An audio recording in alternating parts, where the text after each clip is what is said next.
ही जल की गुणवत्ता के बारे में भी प्रश्न खड़े करने के प्रयास हुए। याद रखना 2013 में बायोरेमेडिएशन या जियो ट्यूब की व्यवस्था बहुत सीमित थी और परिणाम क्या था? पूरा कुंभ अव्यवस्था, गंदगी और अराजकता का एक अड्डा हो चुका था। उस स्थिति को सोचिए जब मॉरिशस के माननीय प्रधानमंत्री 2013 में प्रयागराज महाकुंभ में पधारे थे और गंगा में गंदगी देख करके, अव्यवस्था देख करके, पॉल्यूशन की मात्रा को देख करके उन्होंने स्नान करने से इनकार कर दिया था। और 2025 में जब हम लोग आए हैं तो मैंने तो आपको आंकड़े बता दिए कि 56 करोड़ से अधिक श्रद्धालु अभी स्नान कर चुके हैं, एक सप्ताह बाकी है।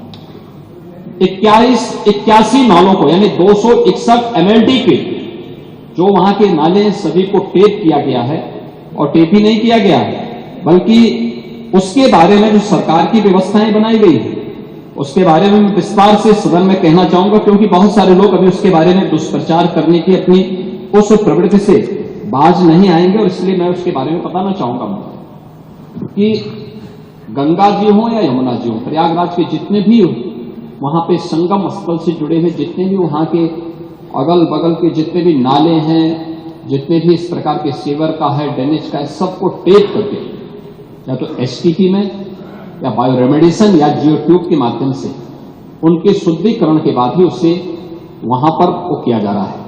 दूसरा है ट्रीटमेंट के बाद ही उस जल को छोड़ा जा रहा है।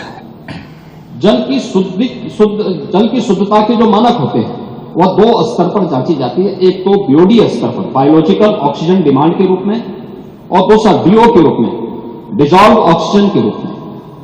और इन दोनों के मानक निर्धारित हैं, इन दोनों के मानक निर्धारित हैं, जिसमें BOD 3 या उससे कम होना चाहिए और DO जो डिजॉल्व ऑक्सीजन की मात्रा है वो 5 से अधिक होनी चाहिए। जल में स्नान करने के लिए जल की जो मात्रा होती है उसमें ये मात्रा इस रूप में होनी चाहिए। और मुझे बताते हुए यहां पर मैं आपको बताना चाहता हूं कि उत्तर प्रदेश जो पॉल्यूशन कंट्रोल बोर्ड है वो लगातार वहां पे जल की मॉनिटरिंग करता है, उसकी गुणवत्ता को बनाए रखने के लिए कार्य कर रहा है।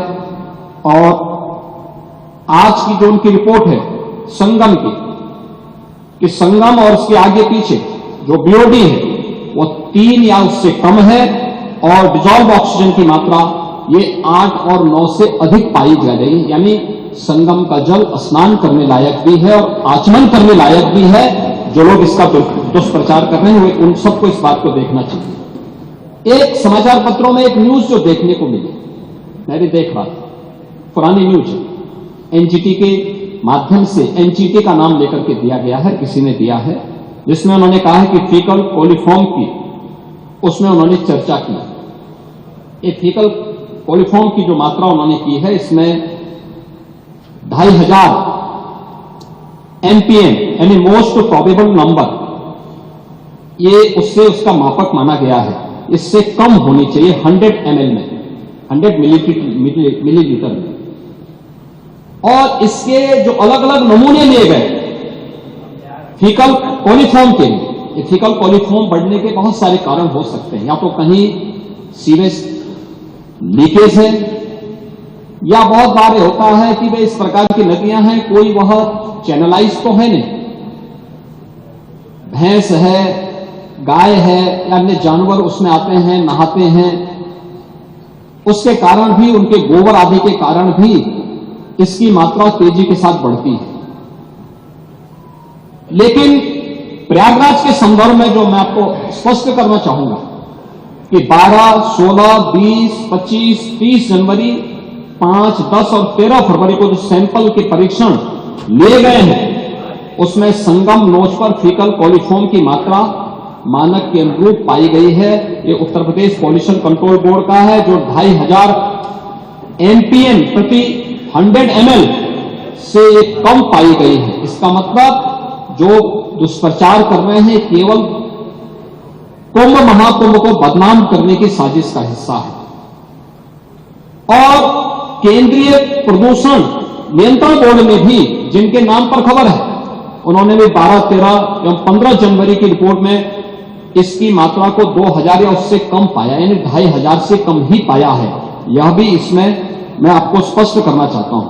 और महोदय, मैं इसीलिए कहना चाहूंगा कि ये जो नकारात्मक सोच है, दुष्प्रचार के माध्यम से महाकुंभ को बदनाम करने की साजिश का जो हिस्सा है, ये उन करोड़ों लोगों की आस्था के साथ खिलवाड़ है और किसी जाति, मत और मजहब से जुड़े हुई संख्या भी नहीं है और किसी वर्ग का भी नहीं है। इसमें गांव में एक सामान्य नागरिक भी आ रहा है, देश का बड़ा उद्योगपति भी आ रहा है, देश की महामहिम राष्ट्रपति भी आई, महामहिम उपराष्ट्रपति भी आए, माननीय प्रधानमंत्री जी भी आए, केंद्रीय मंत्रीगण आए हैं, स्पीकर साहब आए हैं लोकसभा के। यानी देश और दुनिया की हर सेलिब्रिटी वहां प्रयागराज आ रही है। उच्चतम न्यायालय के माननीय न्यायाधीश हो या हाईकोर्ट, तमाम उच्च न्यायालयों के माननीय न्यायाधीशों की संख्या, समाज का हर तबका प्रयागराज के लिए उमड़ रहा है, हर व्यक्ति आ रहा है।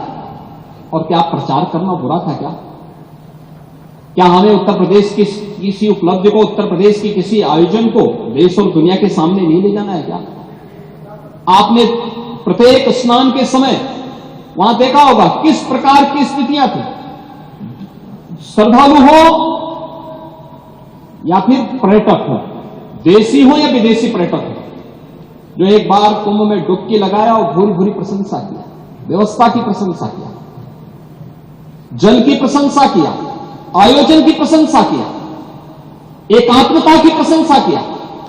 कौन भेदभाव हुआ? कौन तुष्टीकरण हुआ? कौन सा तुष्टीकरण है? कौन सा तुष्टीकरण इसमें है? ये तुष्टीकरण नहीं, 56 करोड़ लोगों के आने का संतुष्टीकरण है, भारत के संतुष्टीकरण है, दुनिया का संतुष्टीकरण है। ये बातें इस बात को एहसास कराती हैं कि भारत की ताकत का एहसास दुनिया कर रही है और उत्तर प्रदेश की ताकत का एहसास पूरा भारत कर रहा है कि हाँ, उत्तर प्रदेश कितने बड़े आयोजन को कर सकता है। इस आयोजन के साथ जुड़ने का सौभाग्य उत्तर प्रदेश वासियों को प्राप्त हो रहा है और उत्तर प्रदेश में भी केवल प्रयागराज इस आयोजन को कर सकता है। यह सौभाग्य उत्तर प्रदेश के अंदर प्राप्त हुआ है।